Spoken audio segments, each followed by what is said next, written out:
Hey everybody, sporting my new Action Man hairstyle now. My hair was just absolutely rotten, having not cut it all the way through all this lockdown stuff, and it was just in the worst condition, had to come off. So got my military t-shirt on, we're ready for some chess boot camp, and we're ready for some punishing dumbass openings. This one has been sent to me. I haven't even seen this game.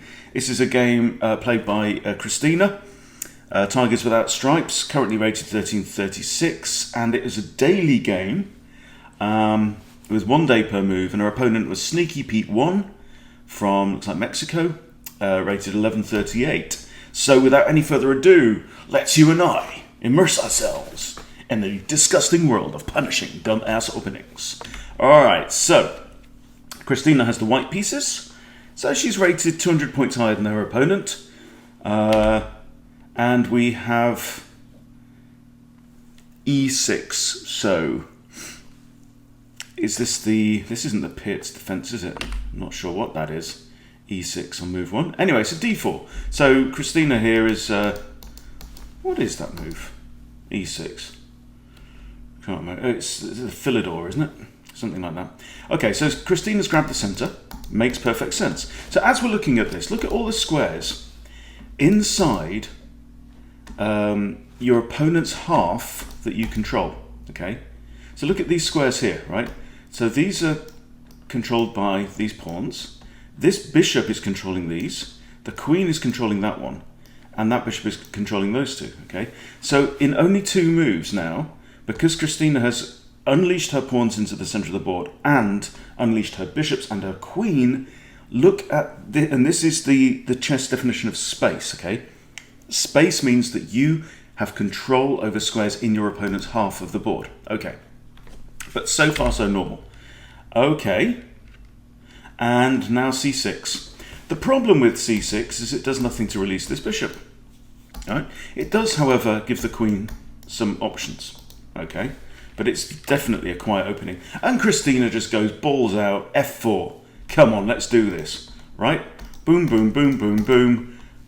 You're going to give me control of squares in your half of the board. I will gladly accept them. Now, interestingly, this square was controlled by that bishop previously and is now no longer controlled. However, it's a very, very unimportant square. And now finally, Black decides to have a go at the centre. So Black's now created a kind of a London system pawn structure, but without the bishop out.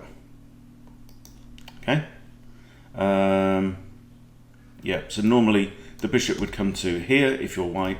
If you're playing the reverse London, it's the queen's bishop that comes out, and then you build the pyramid. You shut the door of the pyramid after the bishop's out.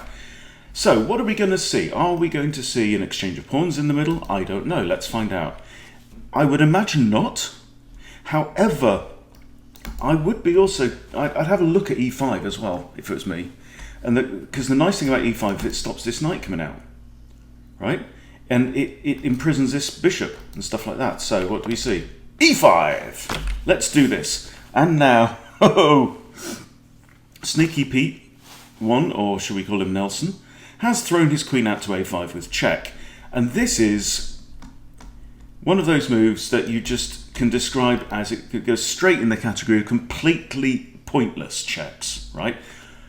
For one thing, Christina could just play knight c3, which is a move she probably wants to play anyway, okay? She could play bishop d2 with tempo and counter-attack the queen. And then the queen has to move, and Black loses a turn, right?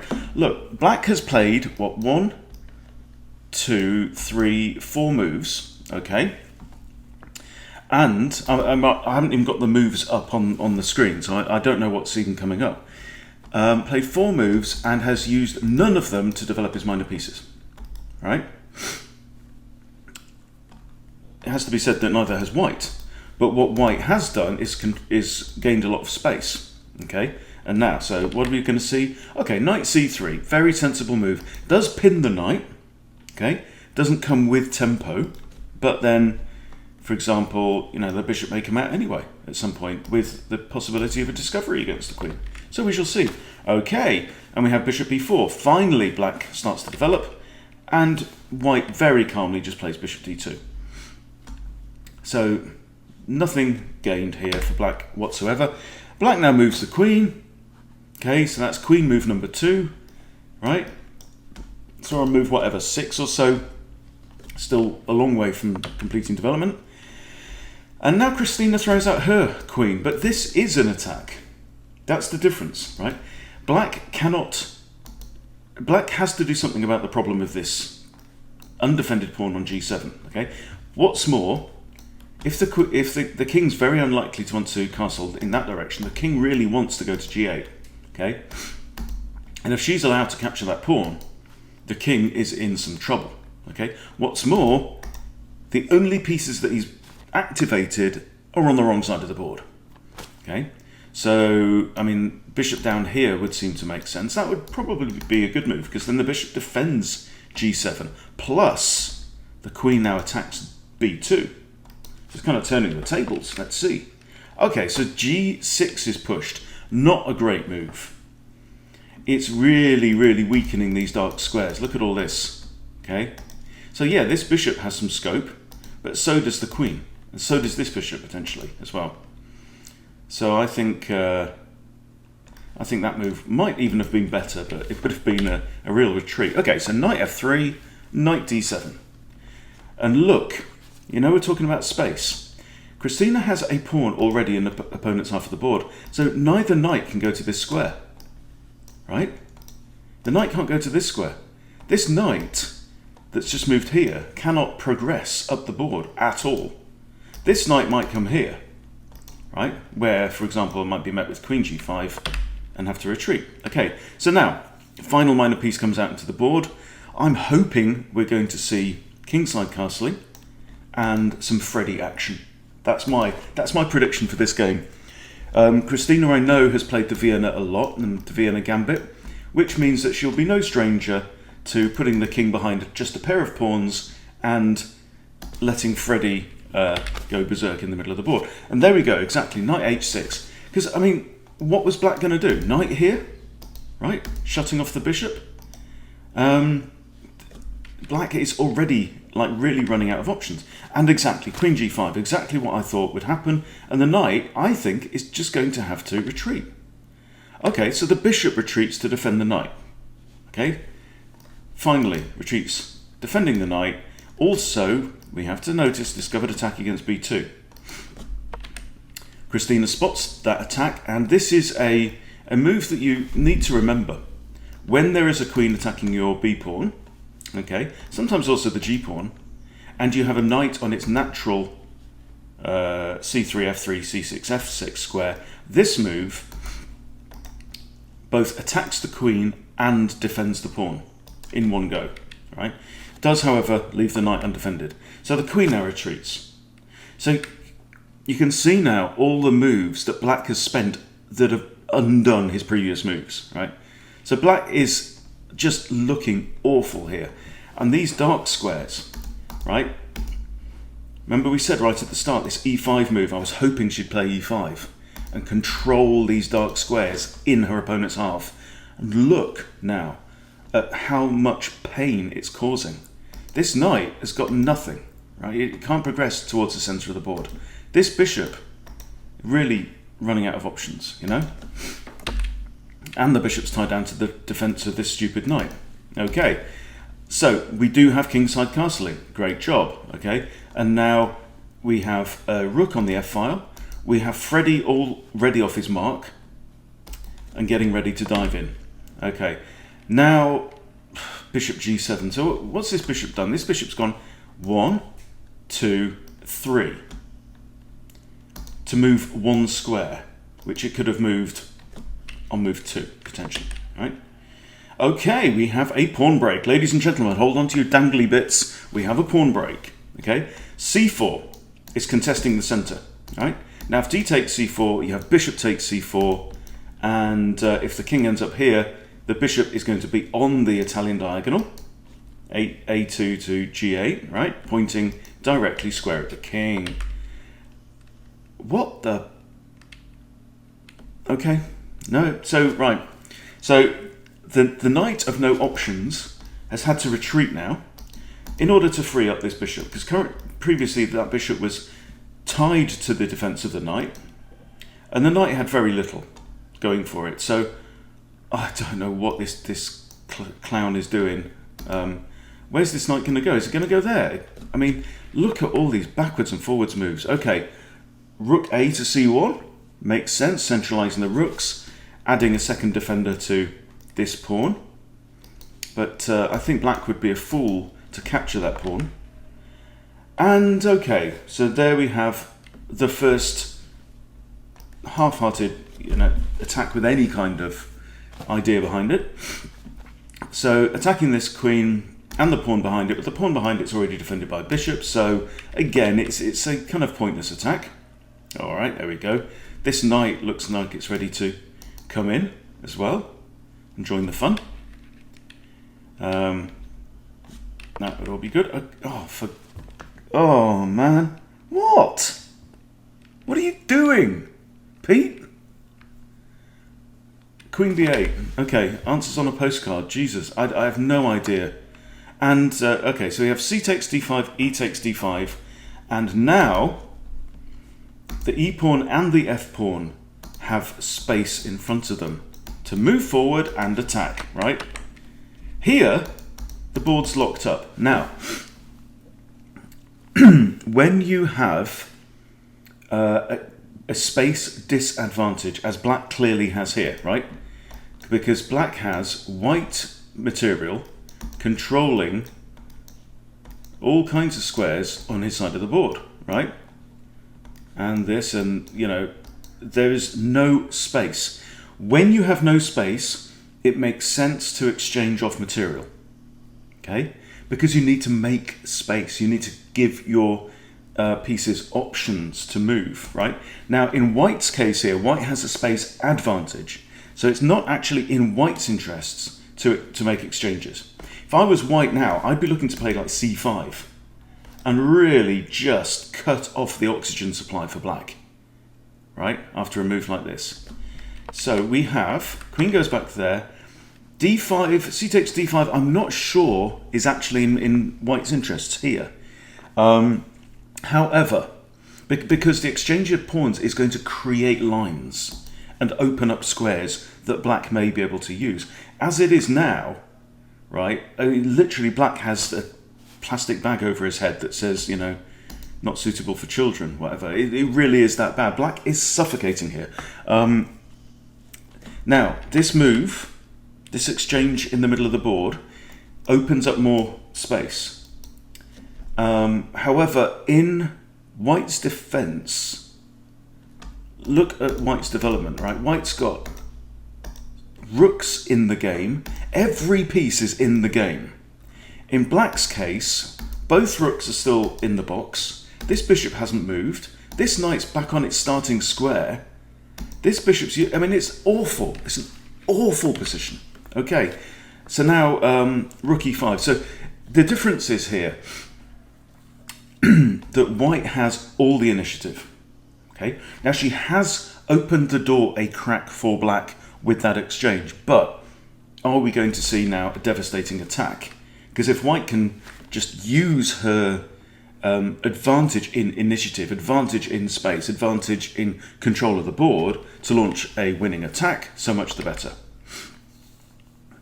And this game is all the more bizarre to think that Pete has a day for every move. So now b5, right? Now this kind of makes sense. Black is trying to get some more space, simply, right? Needs to open up the board. But I don't fancy black's chances. Okay, here we go, e6, game on, right? Double attack, forking knight and f pawn. And now b takes a4.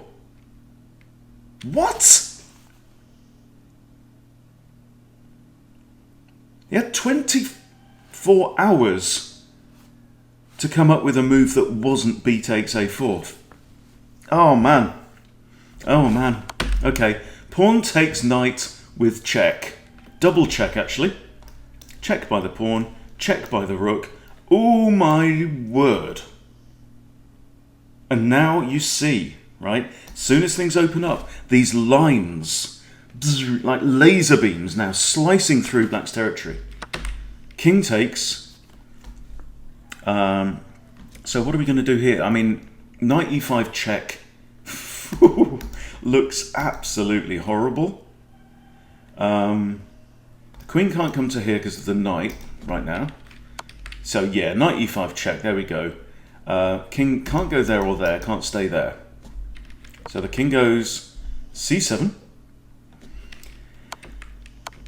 Oh, rook takes c6 check. This is going to end in tears. Surely bishop a6. Bishop a6 is checkmate, right? Defended by the rook. Rook's defended by the knight. There we go. And that's the end of the game. Right, thank you. Great game, Christina, with her trademark attacking aggressive style. Love it. Always fun to watch. Sneaky Pete, mate, this was not your finest hour, it has to be said. But you've made it onto punishing dumbass openings. Wow, what a game. But yeah, to think that was a daily game beggars belief, really does. Okay, well look, what's the point of all of this, right? The point of all of this is don't do what Pete did, okay? Learn from Pete's pain. Learn from Pete's mistakes, okay? Now, control of the center, okay? Control of the center, it matters. This is a poor move because this queen attack was gums. It had no teeth whatsoever, right?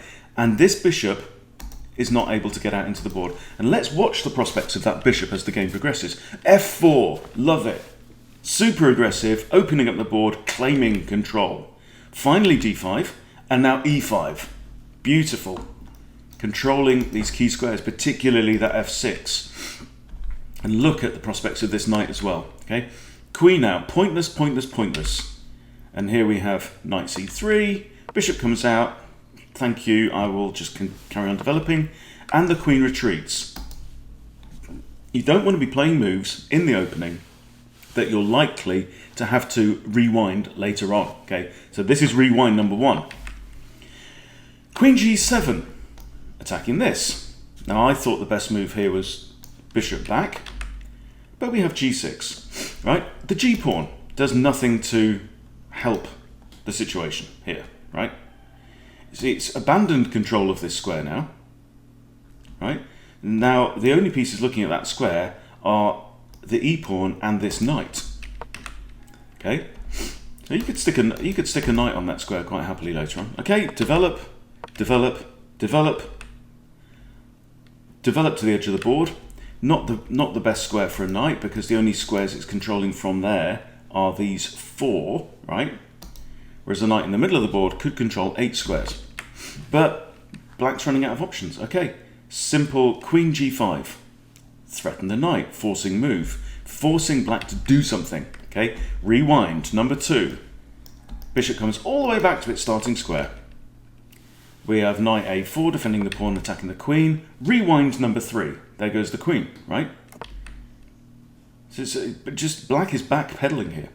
Castles. Also activating the rook, okay?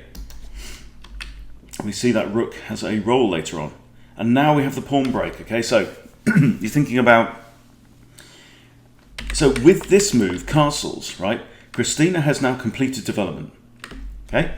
All the minor pieces are out on the board. The queen is off the back rank. The king is castled. This rook is activated. That is development complete. So now white is in the middle game. Black never gets out of the opening. Black never completes his opening, okay? So when you're in the middle game, you want to be thinking about improving your pieces and then shaking things up with pawn breaks. And now, after bishop here, we have a pawn break, okay?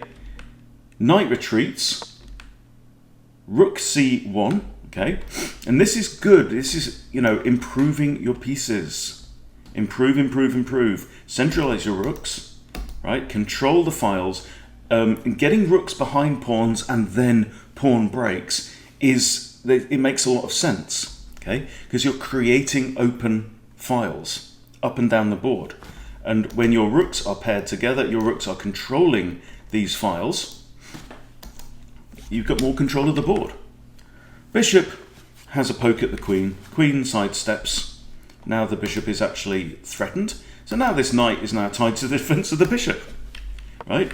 What's the other way around? Queen b8. There are no words. Pawn takes, now we're opening up the middle. And she can do this, Christina can do this, because she's got control. And look at that diagonal for the queen.